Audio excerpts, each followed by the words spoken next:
ಉದಯ. ನಾನು ಇಂದು ಅಂಬೆ ಎಂಬ ಪಾತ್ರವನ್ನ ಮಾಡುತ್ತಿದ್ದೇನೆ. ಅಂಬೆಯನ್ನು ಮದುವೆ ಆಗಲು ತಿರಸ್ಕರಿಸಿದ ಭೀಷ್ಮ ಆದ್ದರಿಂದಾಗಿ ತನ್ನ ಆಕ್ರೋಶ ಮತ್ತು ದುಃಖವನ್ನ ವ್ಯಕ್ತಪಡಿಸುವ ಮೂಲಕ ಶಾಪವನ್ನು ನೀಡುವ ಸನ್ನಿವೇಶ.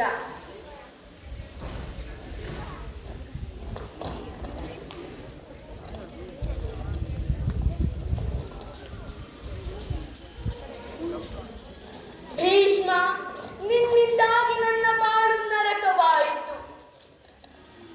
ಹೃದಯದ ಭಾಷೆ ಅರ್ಥವಾಗದ ಪಶು ನೀನು.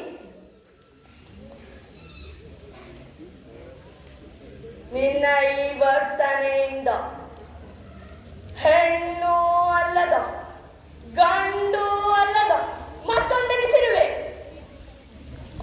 ಈ ಜನ್ಮದಲ್ಲಿ ಸಾಧ್ಯವಾಗದಿದ್ದರೆ ಮುಂದಿನ ಜನ್ಮ ಇರುವುದೇ.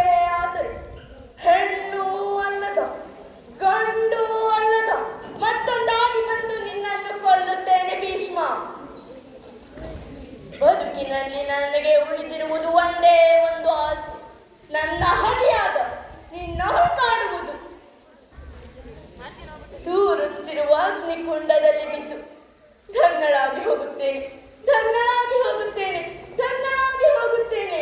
ಭೀಷ್ಮ, ಉರಿ ಉರಿ, ಈ ಸುಡುತ್ತಿರುವ ಬೆಂಕಿ ನನ್ನ ಕಾಲುಗಳನ್ನು ಸುಡುತ್ತಿವೆ, ನನ್ನ ಕಾಲುಗಳನ್ನು ಸುಡುತ್ತಿವೆ. ಹಸ್ತಿನೆಯ ಅರಮನೆಯ ಹೊಸ್ತಿಲು ದಾಟಿ ಬರಬೇಕಾಗಿದ್ದ ಕಾಲುಗಳು. ಆದರೆ ನೀನು ನನ್ನನ್ನು ವಂಚಿಸುವೆಯಾ? ಕೇಳು ಭೀಷ್ಮ, ದ್ವೇಷದ ಕಿಚ್ಚು ಹಚ್ಚಿಸುವ ಹೆಣ್ಮಕ್ಕಳು ನಿನ್ನ ಮನೆ ಹೊಸ್ತಿಲು ದಾಟಿ ಬರಲಿ. ಭೀಷ್ಮ, ಉರಿ ಉರಿ, ಈ ಸುಡುತ್ತಿರುವ ಬೆಂಕಿ ನನ್ನ ತೊಡೆಗಳನ್ನು ಸುಡುತ್ತಿವೆ, ನನ್ನ ತೊಡೆಗಳನ್ನು ಸುಡುತ್ತಿವೆ. ಇದೇ ತೊಡೆಗಳ ಮೇಲೆ, ಇದೇ ತೊಡೆಗಳ ಮೇಲೆ ಮುದ್ದಾದ ಮಕ್ಕಳನ್ನು ಹೆತ್ತು ಹೊತ್ತು ಆಡಿಸಿ ಮುತ್ತಿಸಬೇಕೆಂದಿದ್ದೆ.